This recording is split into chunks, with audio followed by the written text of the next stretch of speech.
August 19, 2008. A debut album drops from an artist most of America has never heard of. The cover shows a woman's face obscured by crystal sunglasses and blonde hair, deliberately styled to look like an established star, even though she's anything but. The artist's name is Lady Gaga. 6 months earlier, she was go-go dancing in New York dive bars.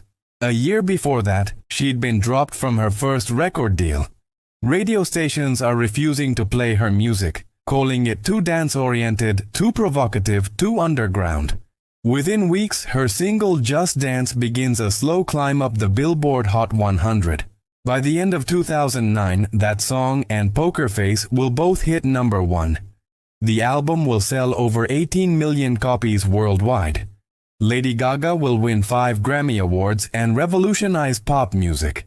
But the real story isn't just about success. It's about a young woman who spent 2.5 years crafting an artistic vision while the industry told her she was unmarketable.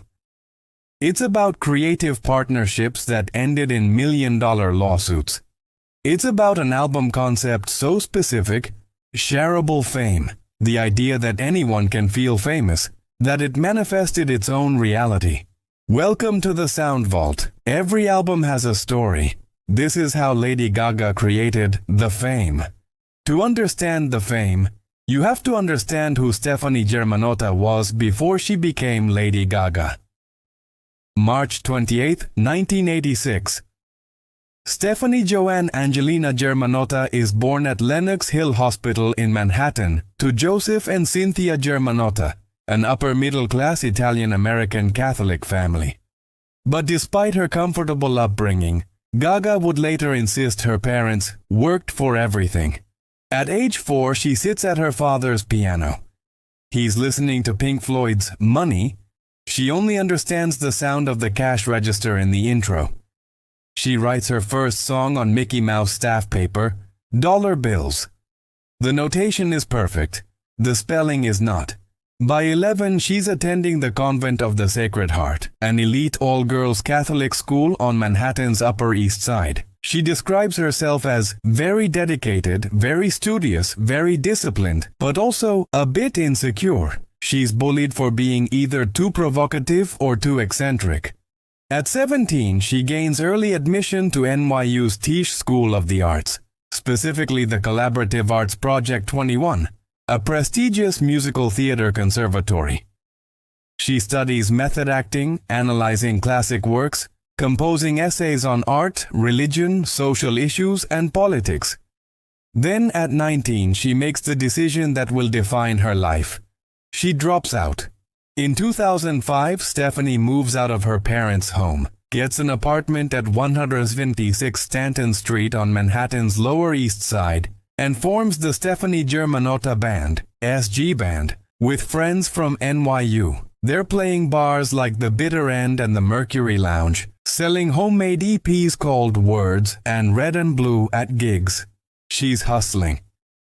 She remembers once pretending to be her own publicist, calling venues to book Stefani, an emerging talent. The music is rock-influenced, raw, personal. She's covering Led Zeppelin alongside original material. The crowds are small but passionate. This is the New York underground. Beer-splattered stages, late nights, artistic freedom, no money. But Stefani knows she's capable of more. June 2006. The Songwriters Hall of Fame hosts a new songwriters showcase at the Cutting Room in Manhattan. SG Band performs. In the audience is Wendy Starland, a talent scout working for producer Rob Fusari. Fusari had given Starland specific instructions. Find him a female artist under 25 who could be the female equivalent to the lead singer of The Strokes. Someone edgy, bold, charismatic. Someone you can't take your eyes off of. Starland had attended about 50 performances. She'd found no one. Until Stefani Germanotta. After the set, Starland rushes outside and calls Fusari. He's asleep. "I found the girl," she says. "What? It's really 1 in a million. What's her name?" "Stefani Germanotta." You gotta be kidding me. What does she look like? Don't worry about that. Does she have any good songs? No. How is her band? Awful. Starland wasn't pitching a product, she was pitching potential. Fusari agrees to meet her. Days later, Stefani takes the bus from Port Authority to Parsippany, New Jersey. Fusari is initially underwhelmed. Her music sounds wedding bandish. But he invites her back to his studio. Within seconds of hearing her play piano, Fusari realizes Starland was right. This girl has star potential. The trick would be coaxing it out of her. What follows is intensive. Stefani commutes from New York to New Jersey 7 days a week. Fusari pushes her to abandon rock riffs and embrace dance beats. He shows her how drum machines won't compromise her music's integrity. They'll enhance it. Their collaboration is electric. They're writing constantly. Within months, they've created songs that will define Gaga's debut. Paparazzi, Beautiful, Dirty, Rich, Brown Eyes. In May 2006, their professional relationship becomes romantic. They form a company together, Team Love Child LLC. According to Fusari's later legal claims, he was promised 20% of her future earnings. And then came the name. Fusari is texting her one day trying to type Radio Gaga, the Queen song, but autocorrect changes radio to Lady. Lady Gaga. That's it, she texts back. Don't ever call me Stefani again. Lady Gaga is born.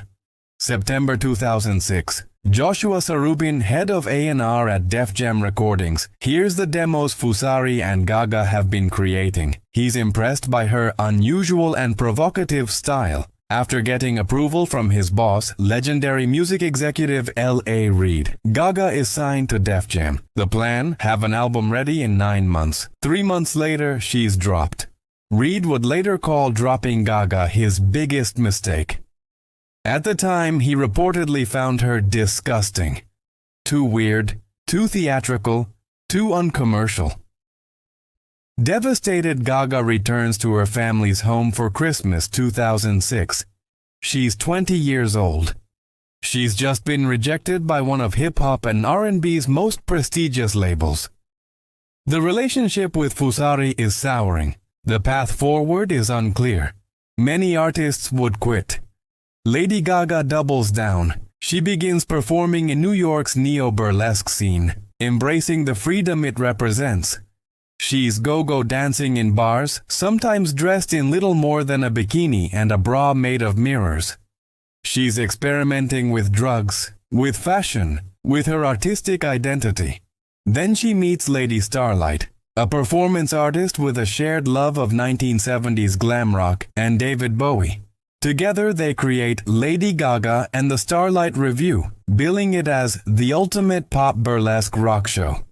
They're performing at venues like the Mercury Lounge, the Bitter End, the Rockwood Music Hall.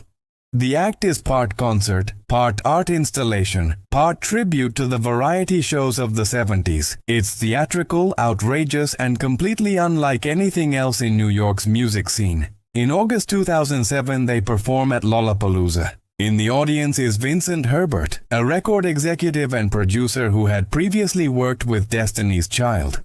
Fusari had sent Herbert some of the tracks he and Gaga created. Herbert was intrigued. After seeing her Lollapalooza performance, he's convinced.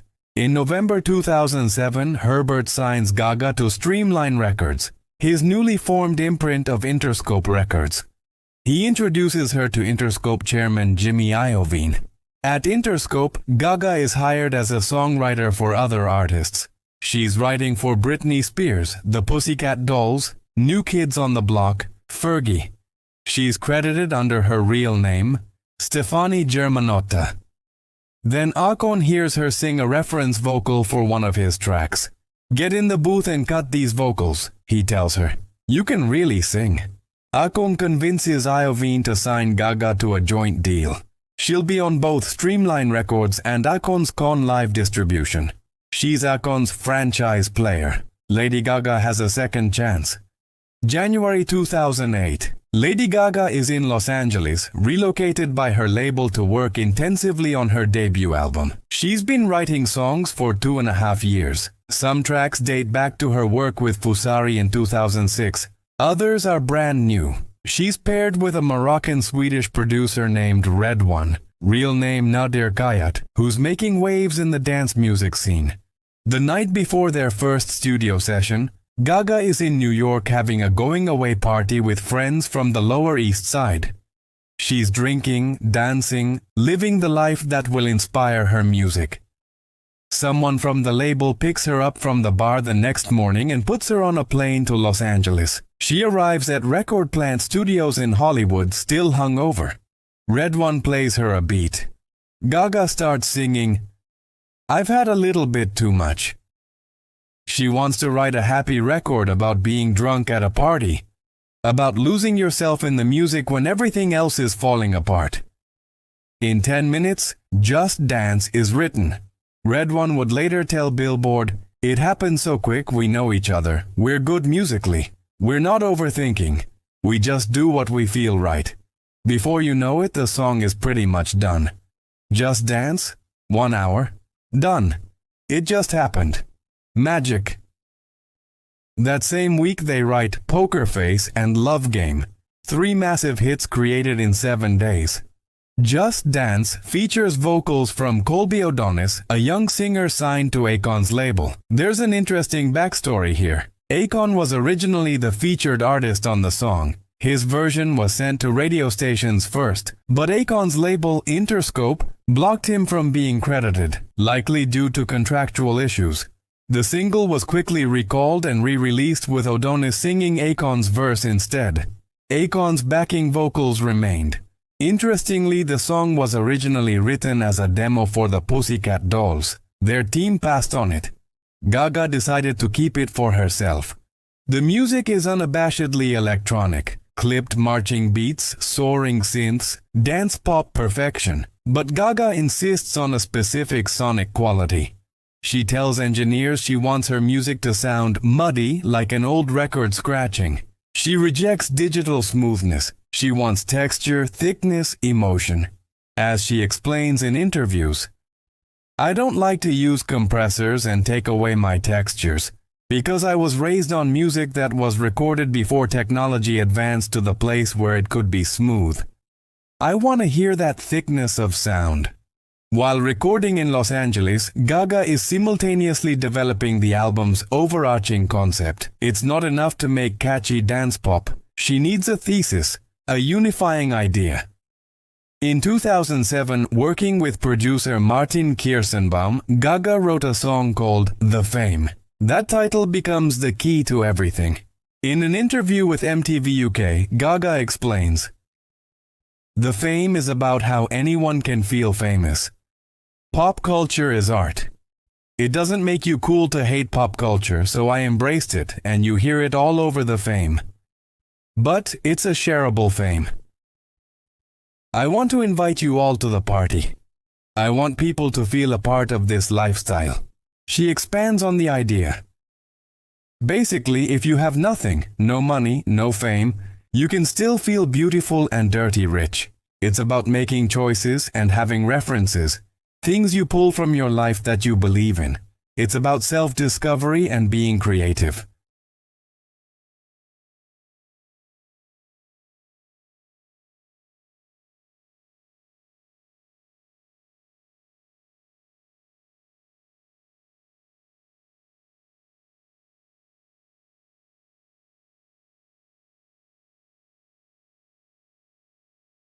"It's infectious," Gaga says. "Nobody knew who I was, but everybody wanted to know who I was." The album cover reflects this philosophy. Photographed by Peter Henkett, Gaga wears crystal sunglasses she designed herself, her face framed by platinum blonde hair. The font spelling Lady Gaga mimics the Didone typefaces used on Vogue, Elle, and Harper's Bazaar, magazines about fame and fashion. The font for The Fame is similar to Prince's Purple Rain album, a nod to 1980s glam. Gaga explains she wanted to look like an already established artist even though this is her debut. The image is aspirational, a self-fulfilling prophecy. The fame becomes a showcase of strategic collaborations. Besides RedOne, who produces 6 tracks including Just Dance, Poker Face, Love Game, Boys Boys Boys, Summer Boy, and AA, Nothing Else I Can Say, Gaga works with several other key producers. Rob Fusari receives production credits on 4 songs, including Paparazzi and Beautiful Dirty Rich.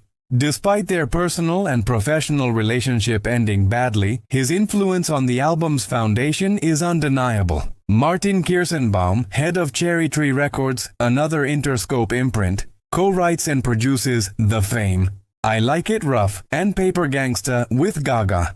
For Starstruck, Gaga collaborates with Space Cowboy and features rapper Flo Rida, adding hip-hop credibility to her dance-pop sound. The album's sonic palette is deliberately retro-futuristic. Gaga draws heavy influence from 1980s synth-pop, glam rock artists like David Bowie and Queen, and the disco era, but filters everything through modern production techniques. Just Dance is pure electropop euphoria. The song you play when life is messy and you just need to move. Poker Face, by contrast, is darker. The synths are heavier, the bass more pronounced, and the lyrics are far more provocative than most listeners realize. During her Fame Bowl tour performance in Palm Springs in April 2009, Gaga reveals the song's true meaning to a predominantly LGBTQ audience. Bet you didn't know this song was about sleeping with men and thinking about women the whole time. She'd later confirm this in multiple interviews. The song is about bisexuality, about maintaining a poker face, so your male partner doesn't realize you're fantasizing about being with a woman instead. The chorus that radio stations played uncensored? It's not just PPP poker face. Gaga is also singing FEP fuck her face.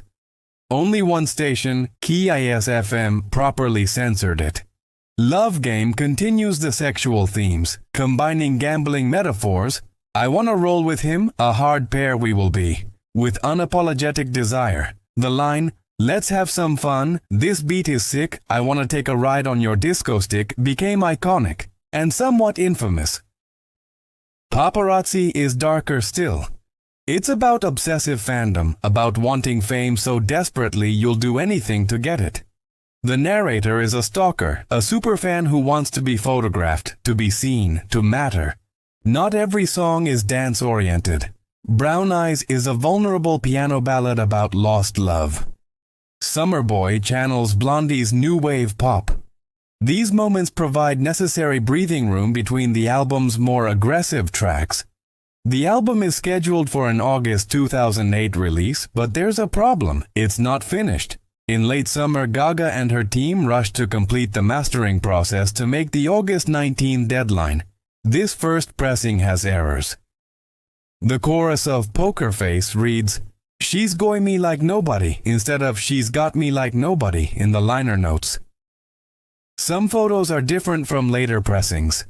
The Fame is initially released in Canada on August 19, 2008, with the United States release following on October 28.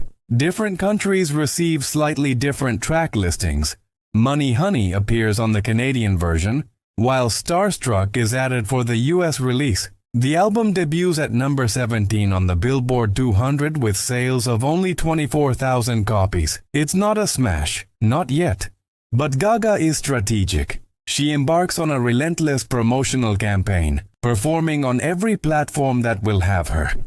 Her first televised appearance is on Logo's New Now Next Awards on June 7, 2008, targeting the LGBTQ community that she credits with launching her mainstream career. She performs on So You Think You Can Dance, Jimmy Kimmel Live, The Tonight Show with Jay Leno. She travels to Vietnam to perform at the 57th Miss Universe pageant during the swimsuit competition. And then there's the April 1, 2009, American Idol performance that changes everything. Gaga transforms Poker Face into a theatrical showstopper. She's wearing a metallic dress with a zipper over her eye, standing at a piano bathed in purple light. She oversins deliberately, channeling Amy Winehouse, making the performance feel like a Broadway number. It's bizarre, it's captivating, it's undeniably Lady Gaga. After that performance, Poker Face explodes.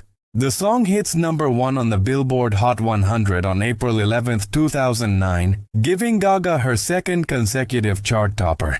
She becomes the first artist since Christina Aguilera in 1999-2000 to top the Billboard Hot 100 with her first 2 singles. By the end of 2009, the Fame has become a cultural phenomenon. The album reaches #1 in Austria, Canada, Germany, Ireland, Poland, Scotland, Switzerland, and the United Kingdom. In the United States, it peaks at #2 on the Billboard 200 after spending 62 weeks on the chart. It tops the Dance Electronic Albums chart for 193 non-consecutive weeks, a record. Just Dance and Poker Face both hit #1 on the Billboard Hot 100. Love Game reaches the top 5. Paparazzi becomes another massive hit. Its music video, directed by Jonas Åkerlund and starring Alexander Skarsgård, cementing Gaga's reputation for cinematic storytelling. Poker Face becomes the best-selling single of 2009 worldwide, with 9.8 million copies sold that year alone. The song spends a record 83 weeks on Billboard's Digital Songs chart. Critics who initially dismissed Gaga are forced to reconsider. Rolling Stone gives the album 4 stars. The music video for Poker Face has been viewed billions of times. The album's influence on pop culture is undeniable. Gaga credits the gay community for her success. In the liner notes of The Fame, she thanks Flylife, an LGBTQ marketing company that worked with Interscope. "The turning point for me was the gay community," she says. "They were the first ones to support me." In a 2008 interview with Out magazine, Gaga makes her mission clear. "I very much want to inject gay culture into the mainstream. It's not an underground tool for me. It's my whole life. I always joke the real motivation is to just turn the world gay." December 2, 2009. The 52nd Annual Grammy Awards nominations are announced. Lady Gaga receives 6 nominations. Album of the Year, The Fame, Record of the Year, Poker Face, Song of the Year, Poker Face, Best Dance Recording, Poker Face, Best Electronic Dance Album, The Fame, Best New Artist. She wins 2. Best Dance Recording for Poker Face and Best Electronic Dance Album for The Fame. While she doesn't win Album of the Year, that goes to Taylor Swift's Fearless, the nominations alone are historic. For a debut artist making unabashedly electronic dance music to be taken seriously by the Recording Academy is unprecedented. The album's commercial success is staggering.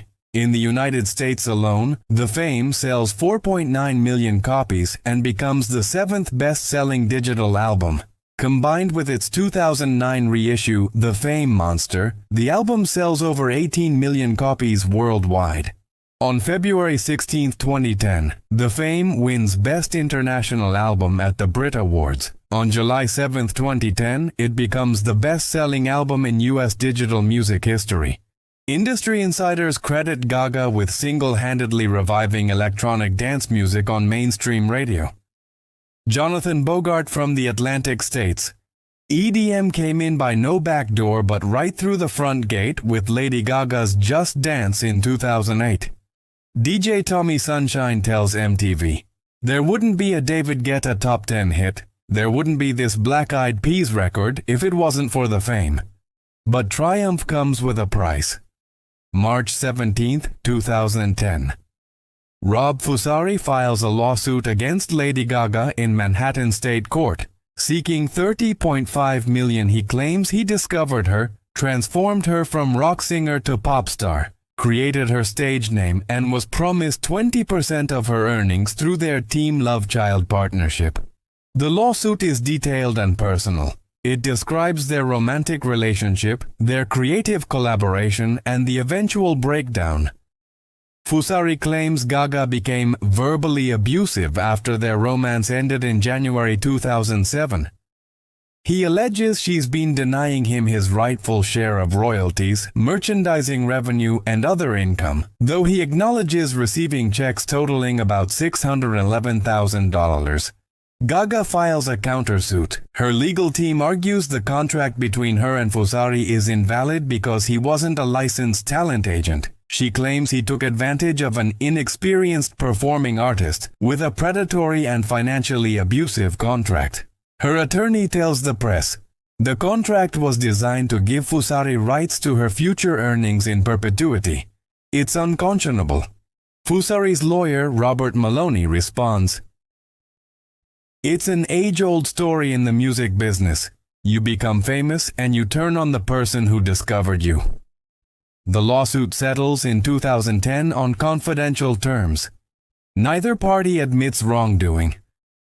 The settlement amount is never publicly disclosed. But the legal battles don't end there. In September 2010, Wendy Starland, the woman who first introduced Stefani Germanotta to Rob Fusari, files her own lawsuit against Fusari. She claims Fusari promised her a 50-50 split of any profits from the artist she discovered. She never received a cent. The case goes to trial in 2014. Lady Gaga testifies via deposition, confirming that she witnessed Fusari and Starland discussing their 50-50 agreement. Rob told me himself. Wendy told me herself. They both spoke of the deal in front of me, Gaga states. A Newark federal jury sides with Starland, awarding her approximately $7.3 million. Half of what Fusari and his company earned from Lady Gaga, plus 50% of future earnings. Starland tells Billboard, I'm glad that she had a clear recollection of my agreement with Rob. I hope this further cements my place in the music industry. These lawsuits reveal uncomfortable truths about the music industry, about contracts signed in haste, about the gray areas of creative collaboration, about how success can turn friends into adversaries. The fame didn't just launch Lady Gaga's career. It fundamentally changed pop music. Before Gaga, electronic dance music was struggling to find mainstream acceptance in America. Pop radio favored hip-hop and R&B. Dance music was relegated to clubs and specialty stations. After Just Dance and Poker Face, EDM became unavoidable.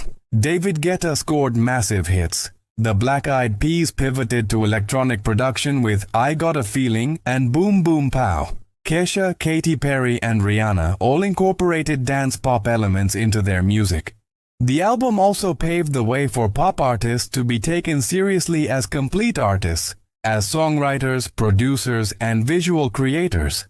Gaga wrote or co-wrote every song on The Fame. She designed many of her own costumes. She conceptualized her music videos.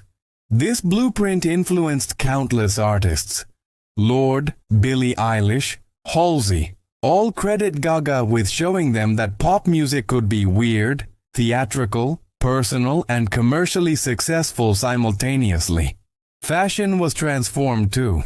Before Gaga, pop stars wore trendy clothes. Gaga wore sculptures, meat dresses, outfits made of bubbles, and Kermit the Frog dolls. She turned every red carpet appearance into performance art. Nicki Minaj, Katy Perry, Miley Cyrus, and even Beyoncé adopted more theatrical, outrageous aesthetics in Gaga's wake. John Caramanica from the New York Times writes, it's Halloween costume empowerment, sure, but her fingerprints are all over the revised images of Christina Aguilera, Rihanna, Katy Perry, and Beyoncé, and on new artists like Kesha, Janelle Monáe, and Nicki Minaj. And crucially, Gaga's openness about her bisexuality and her advocacy for LGBTQ rights created space for queer pop stars to be authentically themselves. She proved that being a vocal LGBTQ ally and openly bisexual herself wouldn't hurt commercial success. It would enhance it. In 2013, Gaga proudly declared at an art pop release party, it's not a lie that I am bisexual and I like women, and anyone that wants to twist this into she says she's bisexual for marketing, this is a fucking lie. In 2018, the Library of Congress added The Fame to the National Recording Registry, recognizing it as culturally, historically, and aesthetically significant. The story of The Fame is the story of self-belief against all odds. It's about a young woman who was told she was too weird, too provocative, too theatrical, who was dropped by her first label, who danced in dive bars for pocket change, who believed so deeply in her vision of shareable fame that she willed it into existence. It's about the complicated nature of creative collaboration, how art is rarely created in isolation, how success breeds conflict, how the line between inspiration and exploitation can be dangerously thin. The lawsuits that followed The Fame raise difficult questions. Did Rob Fusari deserve more credit and compensation for his role in creating Lady Gaga? Absolutely. Did Wendy Starland deserve to be paid for discovering Stefani Germanotta? The courts thought so. Was Gaga wrong to fight these claims? That's less clear. What's undeniable is that The Fame succeeded because of Lady Gaga's singular vision, her relentless work ethic, and her refusal to compromise. She recorded the album while the industry told her dance music was dead. While critics said she was too weird for mainstream success, while her own label worried she was uncommercial, she proved them all wrong. 26 years later, The Fame remains a landmark. It's listed on Rolling Stone's 100 Greatest Debut Albums of All Time. Songs from it have been streamed billions of times. Its influence is audible in nearly every pop song played on radio today. That 22-year-old hung over in a Los Angeles studio singing "I've Had a Little Bit Too Much" into a microphone? She wrote the album that changed everything. She achieved The Fame. And in doing so, she proved that anyone, really anyone, can feel famous. This has been the Sound Vault. Every album has a story. And some stories, like Lady Gaga's, rewrite the rules entirely.